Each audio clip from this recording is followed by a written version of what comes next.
अवधूत चिंतन श्री गुरुदेव दत्त श्री स्वामी समर्थ एक नवीन व्हिडिओमध्ये सगळ्यांचं खूप खूप मनापासून स्वागत आहे। तर आज आहे रविवार। तर आजच्या व्हिडिओमध्ये आपण बघणार आहोत की महालक्ष्मीचं आता गुरुवार येणार आहे, म्हणजे 5वा गुरुवार।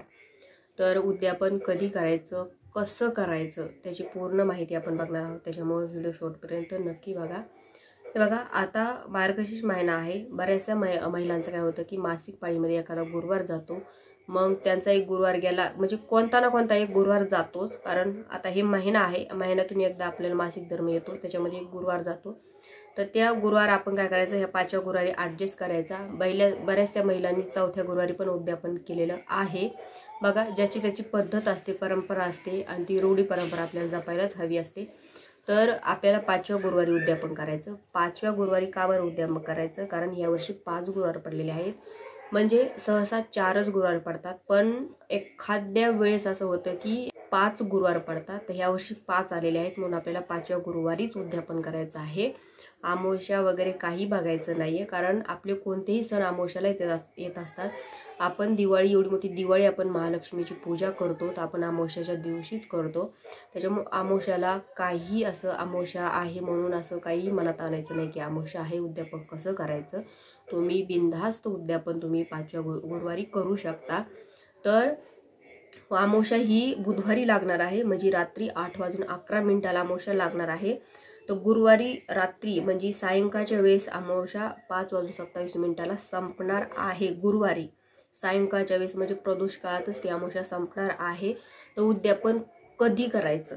आता गुरुवारी उद्यापन करायचं आहे, पण मग अमावस्या 5:27 संपणार आहे, पण मग कधी करायचं हे बघा। अमावस्या सहसा तुम्हाला होत असेल, म्हणजे झालं तर तुम्ही अमावस्या संपायच्या अगोदरच तुम्ही उद्यापन करा। कारण अमावस्या असल्यावर जर तुम्ही उद्यापन जर केलं ना, तर त्याचा अधिक फायदा तुम्हाला होईल। तर अमावस्या असल्यावरच करा, नाहीच जर झालं तर तुम्ही नंतर पण करू शकता, कारण ती सूर्याने बघितलेली अमावस्या आहे, म्हणून आपण दिवसभर पण ती अमावस्या मानतो। पण होत असेल ना तुम्हाला ॲडजस्ट, तर तुम्ही अमावस्या संपायच्या अगोदरच तुम्ही उद्यापन करू शकता। तर काय करायचं, सकाळी आपण देवपूजा करतो, सकाळी देवपूजा केली की जे पूजेचं साहित्य असतं ना ते आदल्या दिवशीच आणून ठेवायचं। देवपूजा केली की लगेच महालक्ष्मीची सुद्धा पूजा मांडायची, त्याच्यानंतर पोथी वाचायची, आरती करून घ्यायची। त्याच्यानंतर 5 किंवा 7 महिलांना तुम्ही बोलवायचं, त्यांची ओटी भरायची। ओटी कशी भरायची? ओटीमध्ये तांदूळ, सुपारी, नाहीतर मग खोबऱ्याचे छोटे छोटे तुकडे करून टाकायचे। त्याच्यानंतर एखाद्या पैशाचं नाणं टाका, एखादा रुपया, त्याच्यानंतर एखादं फळ टाका, केळी, सफरचंद, काय जे तुम्हाला फळ भेटेल ते फळ टाका। त्याच्यानंतर आपला जो महिला जे शृंगार करतात ना, त्या शृंगारापैकी एखादी वस्तू तुम्ही टाका। तुम्ही बांगड्या टाकू शकता, तुम्ही सिंदूर टाकू शकता, त्याच्यानंतर तुम्ही नीलपेंट किंवा मेहंदीचा कोन, असं काही एखादी वस्तू टाका, गजरा टाका। तर याच्यापैकी कोणती एक वस्तू टाकू शकता, आणि ह्या सगळ्या साहित्यानं तुम्हाला त्या महिलांची ओटी भरायची आहे, 5 किंवा 7, कारण त्या महालक्ष्मीच्या रूपात आपल्या घरी आलेल्या असतात। त्यांची ओटी तुम्हाला भरायची। ओटी भरल्यावर त्यांच्या पाया पडायचं, त्याच्यानंतर त्यांना गोड काहीतरी खायला द्यायचं, कारण त्या दिवशी सहसा सगळ्याच महिलांना उपवास असतो, म्हणून फराळाचं काहीतरी द्या, मसाला दूध करा, त्याच्यानंतर फळाचं काही गोड भेटलं तर ते तुम्ही त्यांना द्या। तर असं तुम्हाला उद्यापन करायचं आहे, आणि सहसा अमावस्या संपायच्या अगोदरच उद्यापन तुम्ही करायचा प्रयत्न करा। नंतर तुम्हाला देवीला नैवेद्य दाखवायचा आहे, तर स्वयंपाक काही करू शकता यथाशक्ती, त्याच्यामध्ये गोड काहीतरी पदार्थ मात्र नक्की ठेवा जो देवीला आवडतो। त्याच्यामध्ये देवीला तांदळाची खीर आवडते, किंवा जो मखाने असतात त्याची खीर आवडते, त्याच्यानंतर शेवयाची खीर देवीला आवडते, म्हणजे खिरीचे जे प्रकार असतात ना ते देवीला खूप आवडतात, त्याच्यामुळे खीर करा। होत असेल तर पुरणाची पोळी पण तुम्ही करू शकता। तर हा शेवटचा गुरुवार आहे म्हणून। तर हे असं उद्यापन तुम्हाला करायचं आहे।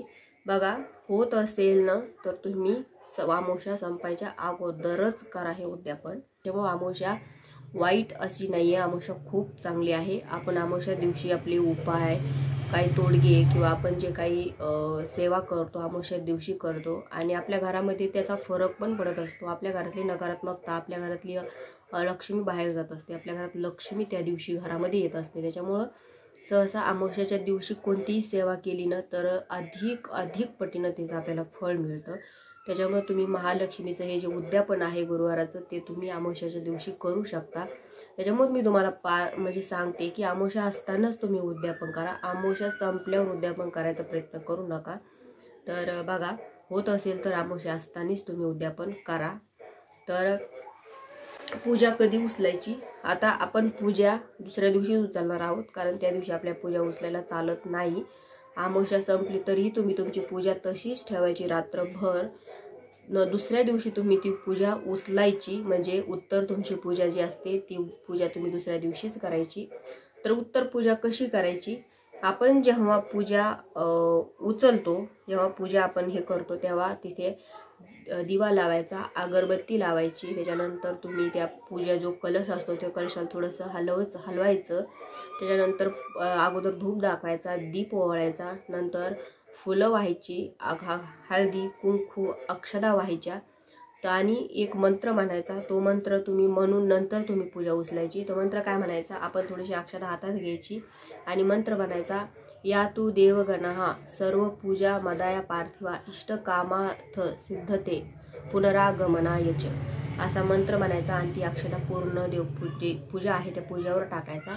नंतर मग ती पूजा तुम्ही उचलायची. त्याच्यानंतर जे साहित्य आहे पूजाचं, जे निर्माल्य आहे निर्माल्यामध्ये टाकायचं.